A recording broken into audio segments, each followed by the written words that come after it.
Hello and welcome to Scrolling with Ceazor. Today is March 17th, 2026. I've got a lot of news for you today. As usual, this is not financial advice. This is all my own biased opinions and playing of the fiddle. So let's get into things right away. So let's take a quick look at the charts. ETH has retraced a tiny bit of its pump yesterday. It's not concerning. It doesn't look bad. It's just a tiny bit of taking profit, I guess. I don't know. We'll see. Everything else is down. Gold has also retraced a little bit of its green candle from yesterday. But anyhow, so bouncing around inside there. BTC obviously looks exactly the same as ETH because they are still very correlated. So anyways, and let's look at the ETH BTC. So, well, not completely correlated. But ETH is moving faster than Bitcoin now, which is quite interesting and good for me and happy for me. I don't really hold a lot of Bitcoin. Actually, I hold very, very little nowadays. To me, it's like what I care about is what does it do, as opposed to just holding value. So anyways, I don't want to talk about why Bitcoin, why ETH today. I'll do that on another day. Let's get into some of the news. So first of all, let's start with Pharaoh's. Its daily digest. There's some pretty big news about stablecoins today that I will talk about after this. And it doesn't quite show up in the digest because the digest kind of gets composed at a certain time, and if something happens directly after that, the digest obviously misses it. So the news might show up tomorrow, but I'll get to that news in a second. But let's take a quick look at what it did find out when it decided to compose this digest. So PegWatch still USD is still chilling around terribly below peg, right? USDA at negative. So, but it adds 260 million. But SUSD's weight, let's keep going. The dues promoted from the dues promotion from watch to alert, driven by liquidity erosion. So yeah, it just if you're still holding SUSD, you're kind of I don't know, it's kind of dead. It's obviously people should. The project should figure out how to migrate or how to close down. I'm not sure if they want to. I'm not sure if they're trying to fix it. I don't hold any of this coin, and I don't plan on it either. But it's been a problem for a long, long, long time. Let's just open it up and see what it looks like. It's the S. And so it's at 83 cents now. It's got no peg stability. Its market cap is just bleeding from 2022 down, but I guess there's still people in there. There's still people holding it. I guess there's still some reason to hold it. I don't know, but I wouldn't. If this is one of the things about crypto is that a lot of coins they don't disappear ever. Even the ones that go into this graveyard, like Bean. I still get alerts of Bean's peg, and it's still a token. There's still some Bean in liquidity pools. So it's tokens never exist. Never get erased from the system. They're there forever. Even if there's no more liquidity, there's just always going to be some coins, some floating around in places, and especially all the meme coins. They're in those bonding curves. Somebody might buy them by mistake, and it's kind of just the way things are in crypto. You have to be careful about what you buy. If someone says, "Hey, you got to check out this new coin," and you just go and you just put the ticker and buy it, that's really dangerous. You got to check contract addresses and make sure things are okay. But let's move on from this. I don't want to spend too much on that. Let's see if there's anything else in the digest that kind of stands out. So Euro Circle and Euro Circle V I don't know what this V is actually, so I should probably check it. There is a bank run gauge reads at Placid. The euro both registered pressure scores of 100%, bleeding a combined 13 million. 13 million is not too bad considering. Let's check what that euro V is. Euro V, it doesn't even show. Oh, euro CV. Convertibles, okay, and the euros. So I'm not sure what these are. I'd have to dig a little bit deeper into that. But yeah, so this euro stable coin. It's still doing pretty good. What is its market cap? It's still $400 million dollars worth of euros coins. It's got it's healthy, I think. Especially it's healthy enough for people to take some profit into and then off ramp and use to live their life in Europe. Okay, let's moving on. I got to sneeze. Okay, so there's an alert here for D-Trinity. Excuse me. So there's an alert here for D-Trinity that they just got exploited. This was like 4 hours ago. According to this, I don't know when the exploit was, the 11 o'clock March. Anyhow, so basically, it's a flash loan. Someone manipulated the price oracle of D-Trinity's Aave fork. So D-Trinity has an Aave fork you use to mint the DUSD, and basically they flash loaned, exploited it, jacked the price of USDC on that market, and minted a whole bunch and dumped it. And as you can see, D-Trinity's Inferos is kind of obviously wrecked. It has a market cap of 1 million now. I'm not sure what its market cap was yesterday. Let's see. Market cap was, so this is all-time high. Yeah, I guess it hasn't been tracked for very long. It's March 9th. Yeah, so I guess this doesn't have the historical information scraped for DUSD, I guess. But yeah, so they someone hacked it. How much did they get? Deposited 700, so only 250K out of it, and it still has a market cap of 1.6 million. So yeah, and its peg is down and it hasn't recovered yet. So we'll see what happens. But I did give them some feedback here at Pharos to say that we need some sort of indicator, some sort of warning system that's boom, this thing just got exploited. Run, everybody run, right? So or something, something of that nature. But anyhow, you can do your research on this coin and find out what's happening. If you're holding DUSD, then I highly suggest you get in there and check out what's going on. It doesn't seem like the market cap was ever really high. 2.2 million a couple days ago, and a week or so ago, and now a down point. So it's not terrible, but obviously the peg is down. Will it recover? I don't know.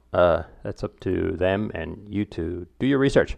Okay, so first of all, let's move on to Rameses. Rameses is just kind of quoting, you can get some pretty good APR now on Hype versus USDT. I have some liquidity pool positions on Ramses with my Hype. I never sold all my airdrop. I sold some of it. I kept some of it, and now I'm farming Ramses with it. Moving on. So ETH strategy quote tweets Kyle Salami. Kyle Salami, if you don't know who he is, then you're probably not even listening to my podcast. So, but obviously, he's basically just trying to dunk on Ethereum Foundation's mandate to just build permissionless and not try to turn it into a profitable pump the coin business, right? And he's they build what they want, not what you want, which is completely wrong. I want what they're building. I want them to build what the permissionless, secure, blockchain, censorship resistance. I don't want another bank. I want like free finance for everyone.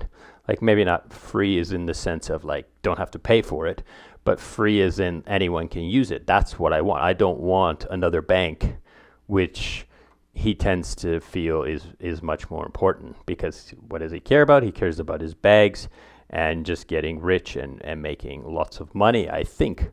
So ETH Strategy replies to him and says, ETH Strategy does not want to build what Kyle wants. And I agree. Like, there are people, like maybe Kyle's followers agree with Kyle, and they just want their bags to pump so they can exit and buy a nice big house and a Lamborghini and bikini girls and all this kind of stuff.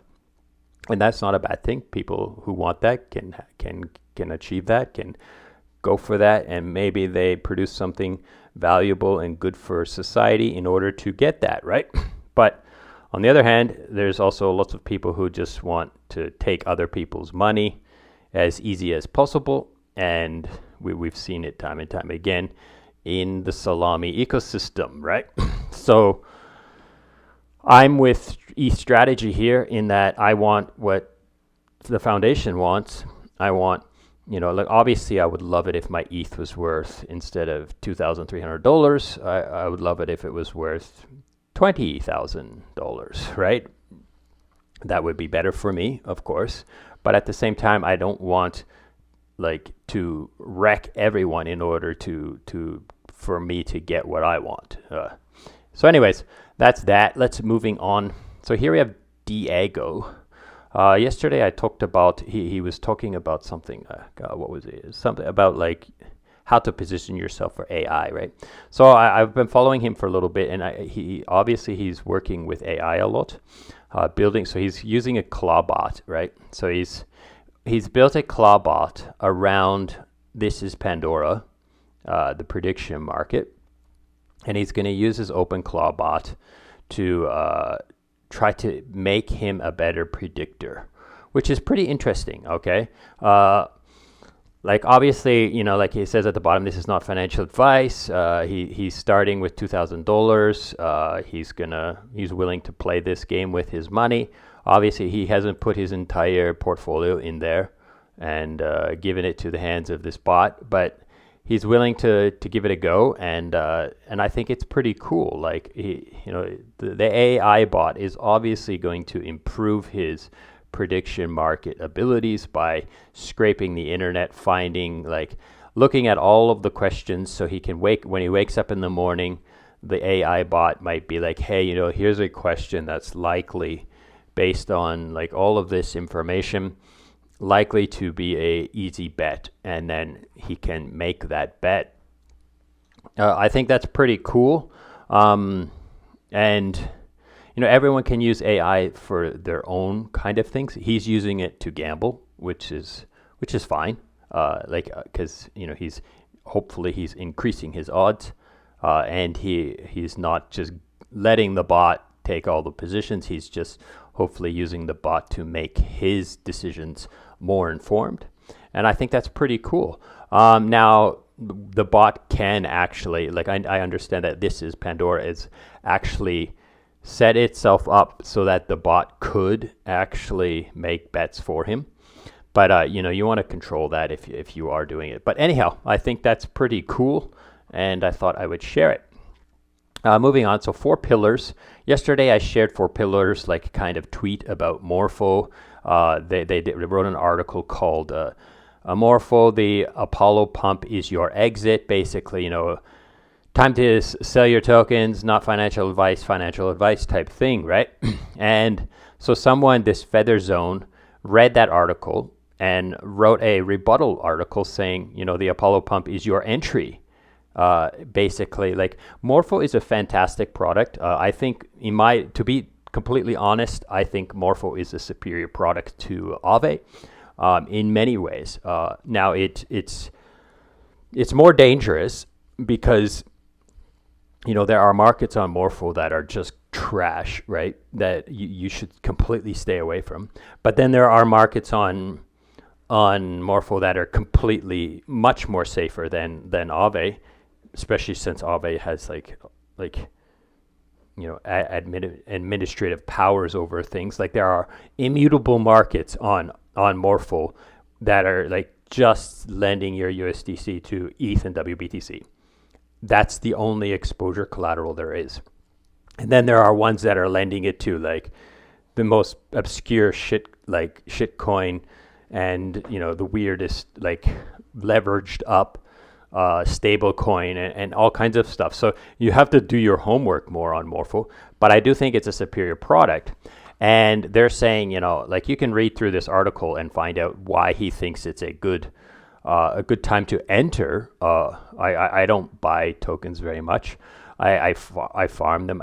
Morpho's a little bit hard to farm right now, so I don't really farm it.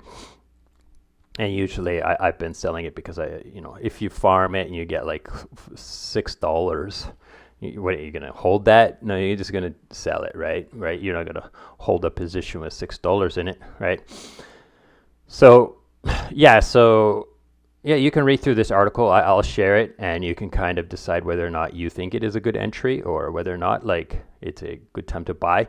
Like it is obviously, like everyone's going to say this is not financial advice, but it's kind of telling you why Morpho is a good token. And I hope, like, I should probably read it, but I just don't want to read it all because it's probably pretty long. I'm going to open it up and do a quick little scan.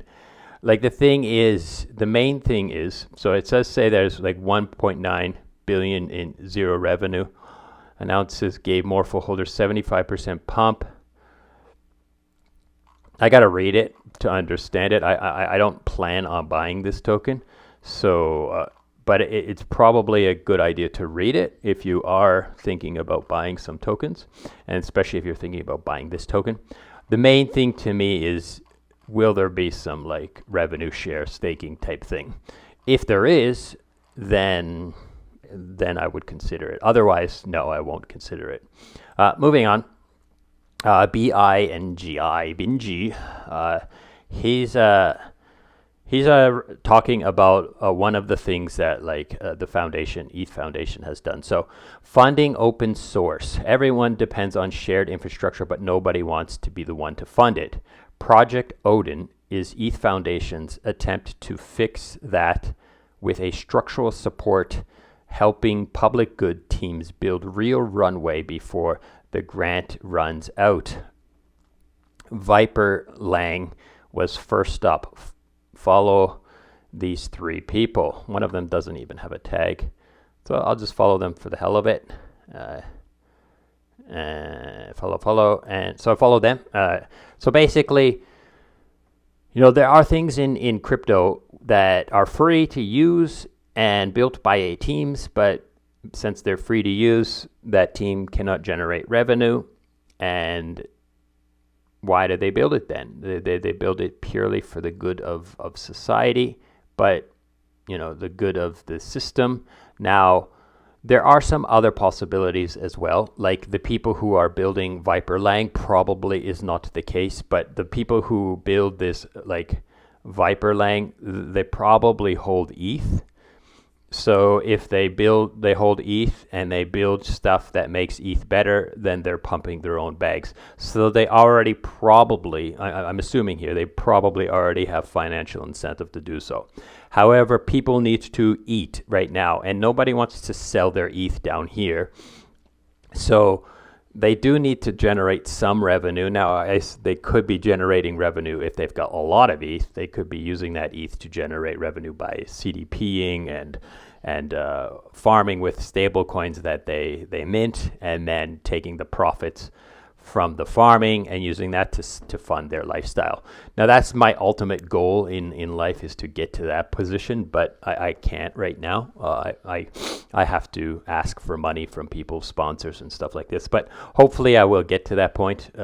And I was getting closer until like 2025 when I lost so much money to exploits, and I wasn't monitoring my bags very well because I was injured. But anyways, I digress. Getting back to ETH Foundation. ETH Foundation is trying to help teams that are building public goods and making the ecosystem better and so forth. So I like that they're helping Viper Lang here. And who's next? Who knows? I don't know. It's up to Viper Lang not Viper Lang, ETH Foundation to decide who's next. Okay, moving on. Here we have Toof. I don't know who this is, but he is retweeting Sam Sans rises everyone. So basically, new target mainnet rise April, sometime in early April. Last I heard it was supposed to be in March, but I guess they're postponing again. It's a tough one. Like I have a pretty good relationship with the Rise team. However, I haven't been like following closely because I've been quite busy, and I'm kind of like a hardcore degen farmer, so like I'm not gonna play around with their testnet a lot with my time, because I have to spend my time in order to degen yield farm, right? And now I'm doing this podcast, which takes a substantial amount of my morning.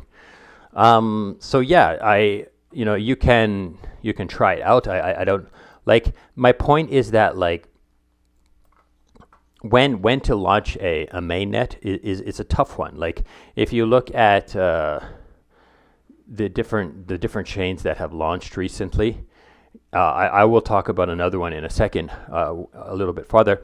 They're having a hard time attracting and holding liquidity. It's not an easy thing to do, and so Rise being, waiting a little bit is not a terrible idea. Like what you want, the best time to launch is when like ETH is like breaking all-time high, and money is just flowing. Everyone's like rich again. Everyone's happy. Everyone's like throwing money at whatever happens to stick, to see what sticks and what pumps, and that's the best time to launch. But you can't not launch forever either. So it's a weird one. It's a tough one, and I don't envy this question or this debate that they must be having internally. I wish I had more information for you, but that's all I've got right now. Moving on, so I've got this tweet here. Someone shared this to me to check it out. I did kind of click into here. This is if you open it up, it's called a farmer's market. And I opened it up and I look, and it's basically like all of crypto's airdrop potential in one place. The ultimate airdrop farming dashboard. There's no wallet connect. You don't have to do any of that. It's just basically a list of things that might airdrop tokens in the future, and you can check them out. You can kind of go through each one and read some stuff, and like there's different kinds of like airdrop levels. Like, so it's this Edge X is confirmed. There's a points are happening on this. The token is live on Infinex. So, you can kind of go through this. If you are an airdrop farmer or you are new to crypto, then it's quite a good idea to kind of to dig into this kind of stuff and think, because like I don't think we'll ever go back to the days where like airdrops are massive and people get these ginormous airdrops. I don't think this is going to happen very easily, because like airdrops, the teams keep learning and reiterating and cranking the gears and tightening up things and trying not to like become a dump fest, right? And they don't want their token to just like be only down.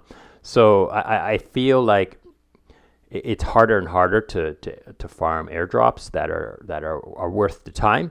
However, there is some serious potential there, and if you are early and you do have time to farm, then you can farm. Now, a lot of these airdrops are not like testnet. These are projects that are live in production. So basically, if you think of these live in production airdrops, what they are is like you pay us, you use our product, you pay us the fees, we collect the fees, and then we give back some of those fees as an airdrop.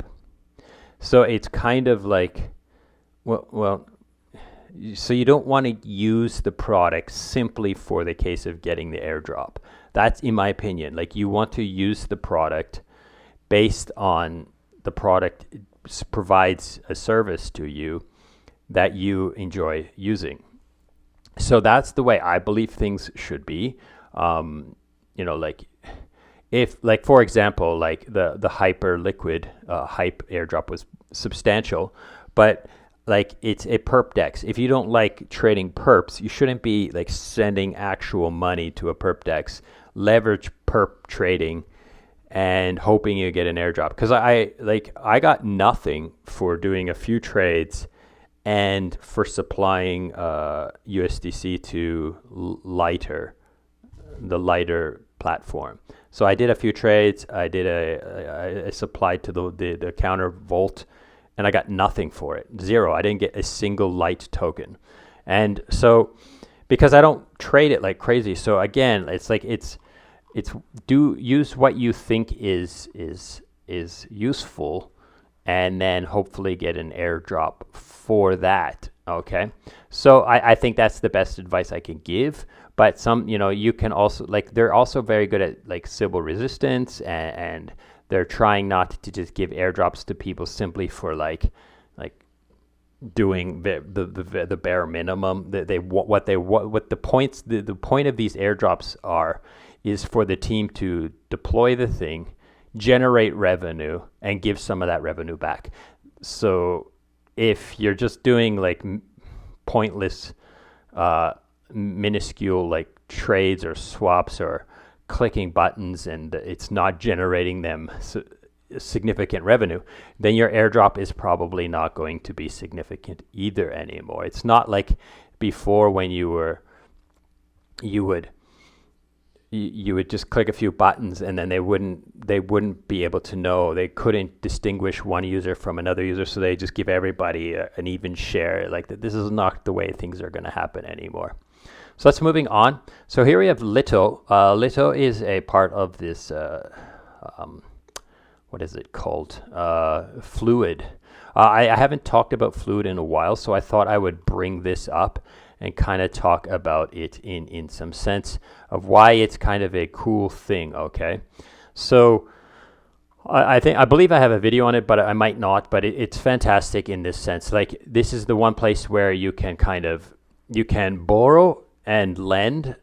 So you can use liquidity pool positions as collateral. And in this picture, you don't see it, but you can also use liquidity pool positions as the borrowing. So in this case, he's using RUSD, REUSD, and USDT as his collateral, and there are being swaps going through this, and both are generating yield. Okay, and he's using that as collateral. So his collateral is stablecoins yield bearing, and he's borrowing stablecoins versus that. So he's paying 3% to borrow.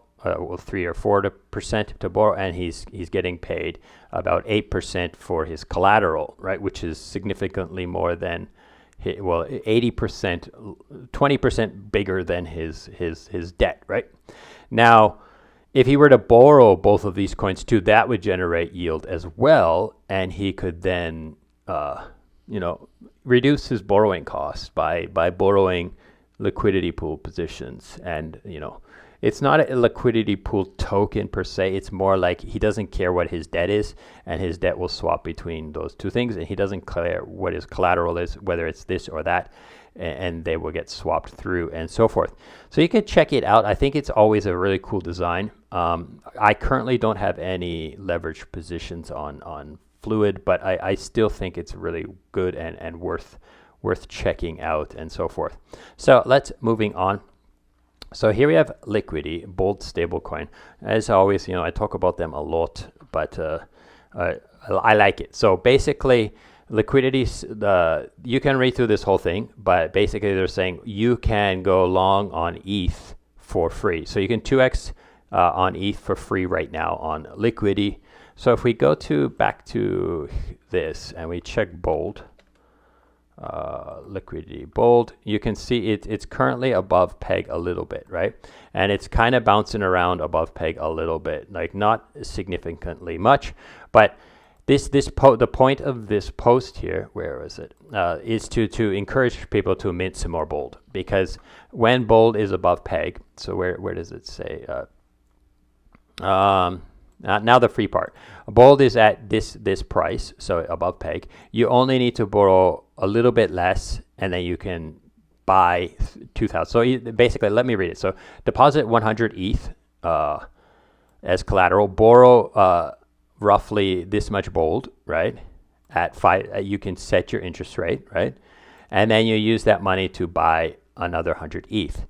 Now, that doesn't sound right, because like how can you get the exact value? It's because bold at this time was above peg, so you wouldn't actually need to, like, it's not a very clear picture. So maybe instead of borrow, like, you put $230,000 worth of ETH and you borrow 220,000 bold, but 220,000 bold is worth more because it's above peg, and then you can buy ETH with that. So you can consider this. Of course, you do some math, double check things carefully. Check the peg. Like this is quoting the peg at 0.05. Right now, it's a little bit less than that, but it's still there. So it's a possibility. It's something you can do. I'm not too keen on doing something this degen, because it's quite close, but you could do something a little less degen still, right? Like put 100 ETH here, borrow maybe like 180,000 bold, and then your LTV is quite comfortable, right? And then use that to borrow that, then buy more ETH, right? And you can even do this with like interest-bearing ETH instead, like Rocket Pool ETH or WST ETH, and then you're basically leverage farming that Rocket Pool or WST ETH position, and the only thing you really got to worry about is ETH crashing, right? Because then you won't be able to sell it to repay your debt, but that you don't have to really unwind this position unless it starts getting really risky, right? So yeah, manage your risk on that, but there is this strategy here that you can consider, and to think about the main key factor is if you check bold and bold is above peg, then you can kind of consider this option. Okay, another option here is Protocol FX, FXUSD. So they're saying this is the only place where you get paid to borrow stables versus BTC and ETH. Now, I wouldn't say it's the only place, but there is definitely this is definitely worth a mention. So let's kind of look through it and say, so rewards are flowing through Merkle for FX Mint for another month. So you borrow FX USDC versus those WBTC or ETH or WST ETH or ST ETH is collateral. So it's basically versus BTC or ETH, because if you use WST ETH, you give up your interest. You give up that APR to the protocol, right? So it's only ETH. You're basically borrowing versus ETH or borrowing versus WST ETH, but they're going to pay you to make these positions. It does say 10% here. Now, of course, this is going to fluctuate based on utilization, right? How many people are doing this, but it's 0% interest to borrow on for Protocol FX. You don't have to pay any interest, and you can just borrow versus your WBTC, and then you can take that FX USD and you can try to sell out of it, or you can put it to work and hold it so that when you need to repay your debt, you can repay your debt. I think it's pretty good. Paying 0% interest is pretty fantastic. And then you can put this FX USD to work in liquidity pools, or put it in some, into their FX save, which is like their saving account thing, and let them just pay you a decent interest rate on that.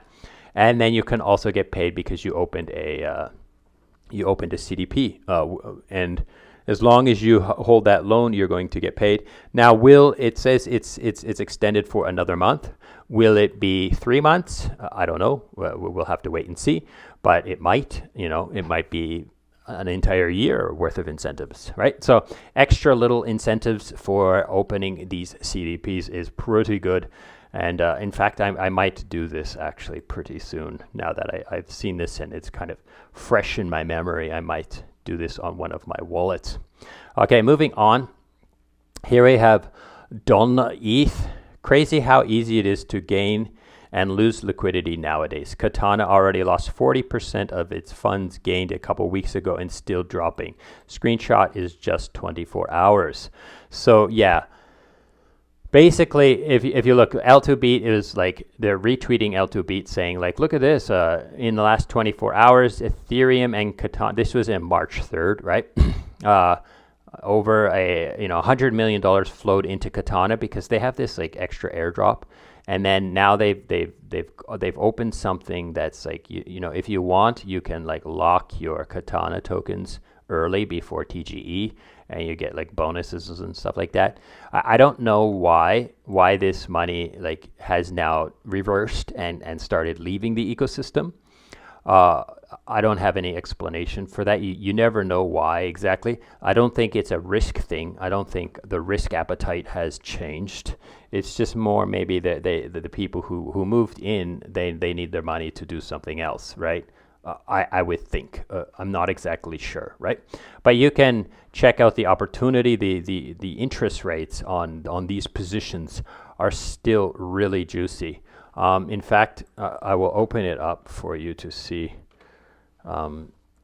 Like again, do your own research on this. It's substantially more risky than like putting your USDC in Aave or something.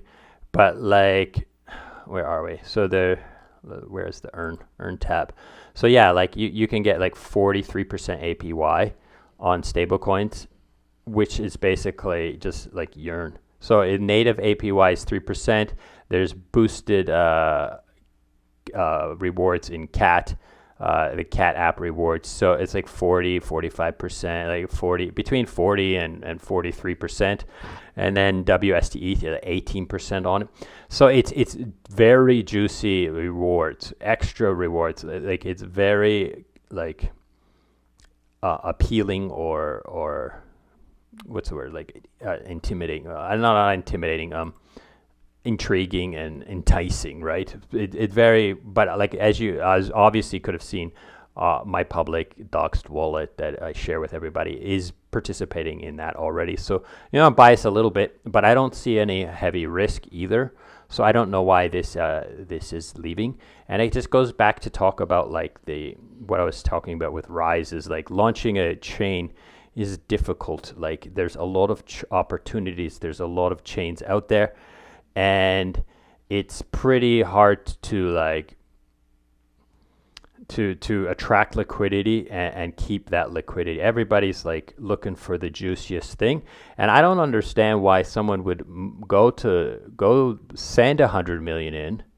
Like how much did they lose in the 24 hours? They lost like 150 million roughly, right? In the last 24 hours outflows. So I don't know why someone would send 150 million or several people, right, would send 150 million in there to get all that juicy rewards and then leave when the juice is still flowing. I don't know. Maybe they've decided that they've got enough exposure to this token and now they're waiting for TGE so they can dump. Maybe that's the case. I don't know. That's probably the case, but let's move on. So Yearn has added some more strategies to those specific vaults that I just shared. Those two vaults that I showed on the Katana website. So basically, both of those vaults, the Katana it's not the USDC one, but it's the WBTC and the WETH. They have some more yield strategies to that. These strategies use the vault's underlying asset as collateral on Katana Morpho markets, borrow the stablecoin, then deploy the stablecoin in the matching Yearn vault on Katana. So yeah, they use these as collateral. They borrow some USDC or USDT, and then they send those to the other Yearn vaults that are there. So it's not a heavy, high risk stuff. It's all contained within Morpho and Yearn, and the Morpho vaults are not they're not degen markets with like weird collaterals and stuff like that. So anyways, check it out. I think it's definitely worth considering. It's definitely a cool place to check. What is the vault actually? quoting.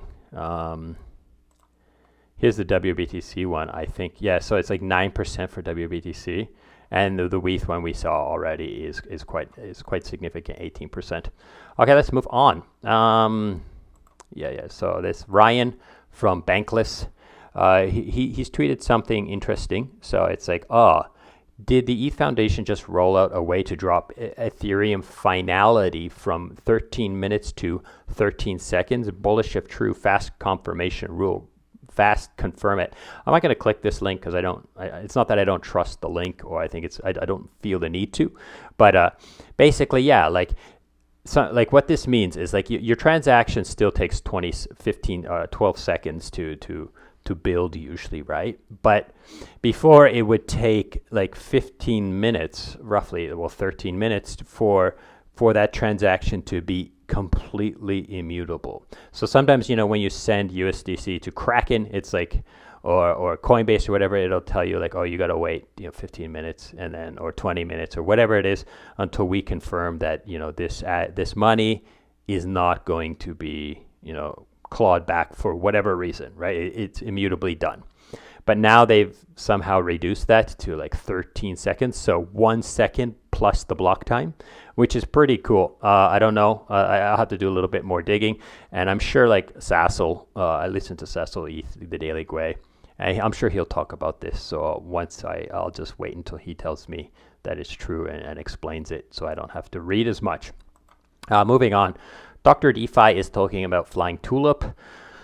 I will preface this with Flying Tulip. I'm pretty biased on this. I have Flying Tulip tokens in my put. I want it to succeed. I've also got Flying Tulip USD in my farming.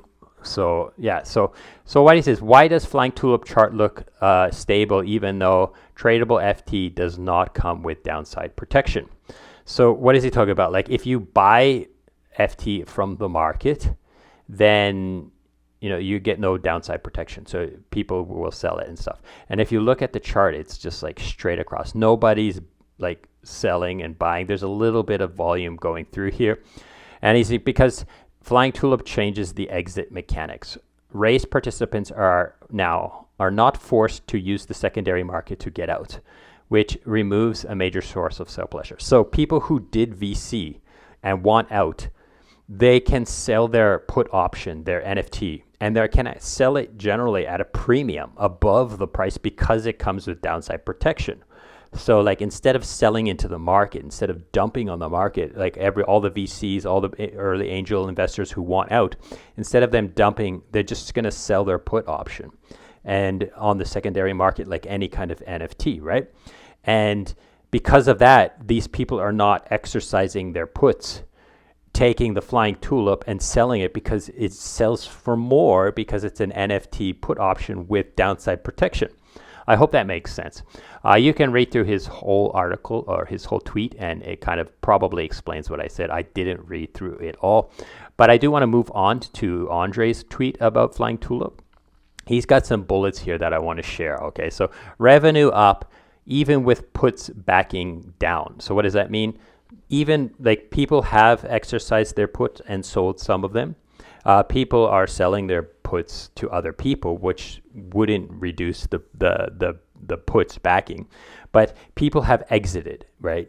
They have taken their USDC out and walked away, or they've taken FT out and sold it on the market, whatever was probably better at that time. But probably most of them have just said, I want my USDC back. I don't want to deal with Andre anymore.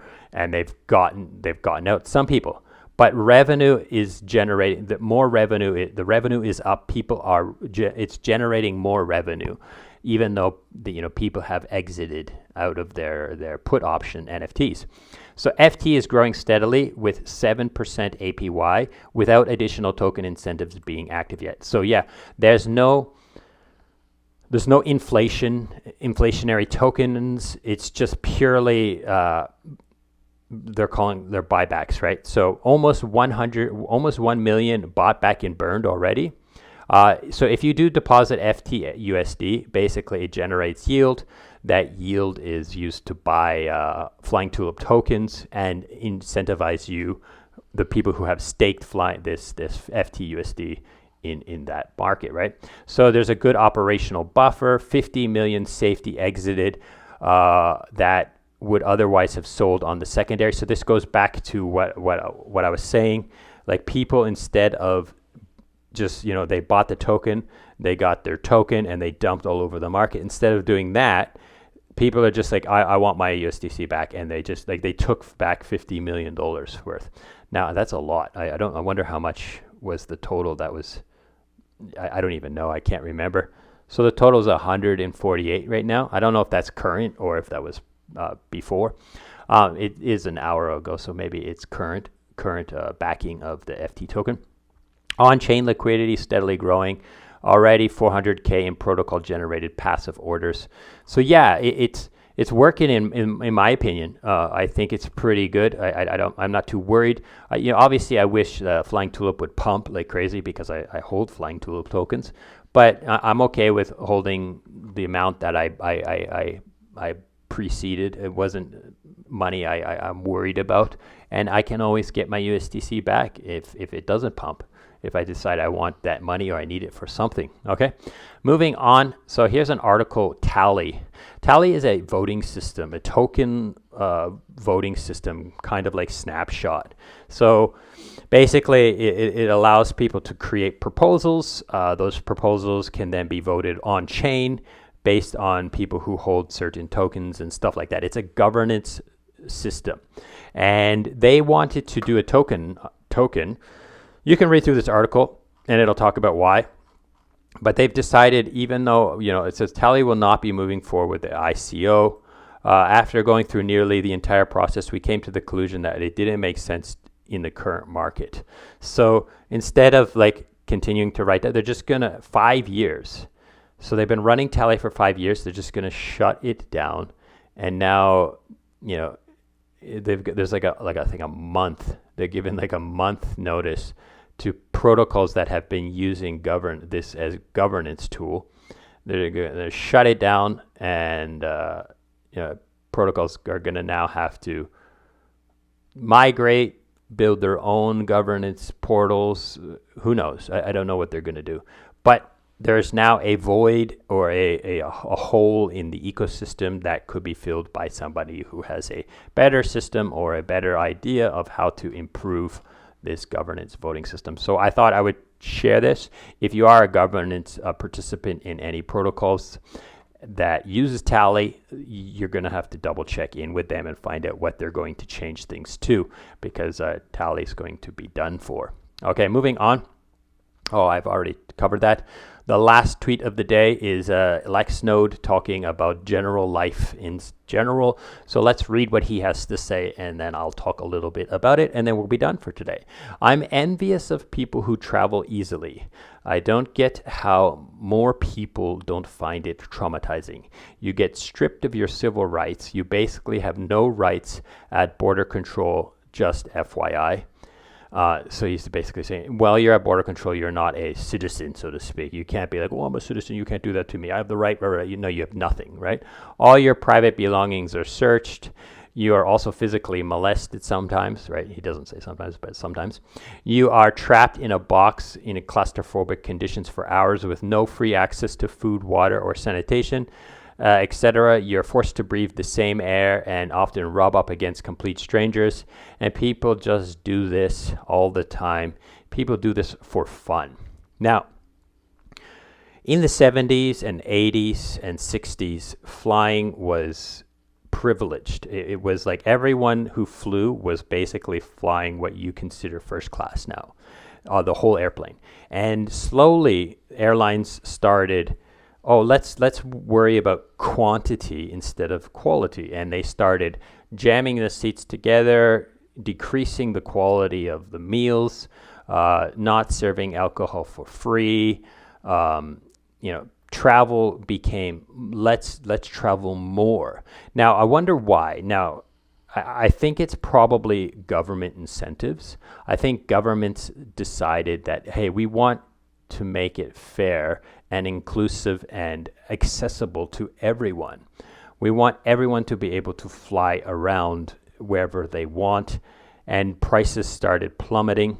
Like before, it was very expensive to fly, but your experience was nothing like what he explains here, what he illustrates.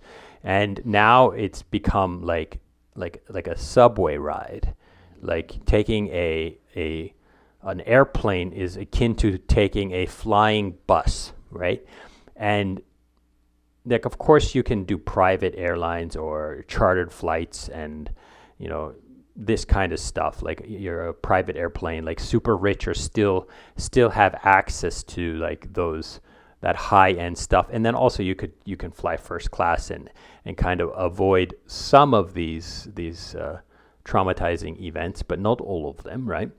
But I agree with him. Like I'm the type of person that hates flying, and it's not that I hate it, is I'm scared or worried. I just don't like the whole process because it's lengthy, and I'd rather just take it easy. I'm kind of lazy like that. But my wife always likes to plan flights and trips for us. And sometimes I have to fly. Like my wife is from another country far away, and I have to fly to visit her family sometimes, and it's a significant long flight. But I fly that flight is because it's so long. I will only do it first class. I'm not going to do it coach. It's hell. It's too far. And then you get a lot of people who are not, who create problems at airports, and you hear a lot of drama. You see videos of like people fighting or annoying each other, or this kind of stuff, right? So I agree with him. I'm not a big fan of flying, but sometimes there are some flights that you just have to take. But I don't think we should be using flying as like an alternative to like taking the bus. Like you know what I mean? Like I don't think everybody needs to fly all the time, and especially I don't feel like it's like, I agree with him. I don't feel like it's something people should be doing for fun. Like I find it to be quite uncomfortable as well. So I agree with Gabriel on this for the most part. But to say, I kind of also like that it's inclusive and everyone has access to it, and it's not only for people who are rich, and anyone can fly if they need, especially if like they live in another city and they need to go visit their mom because she's sick or passing or something like this. Then giving them the ability to make that flight and make that trip is worth it in that sense as well. So that's kind of where I am and how things are, and what I'm thinking about this. And I hope this has been interesting and useful, and thank you for listening, and goodbye.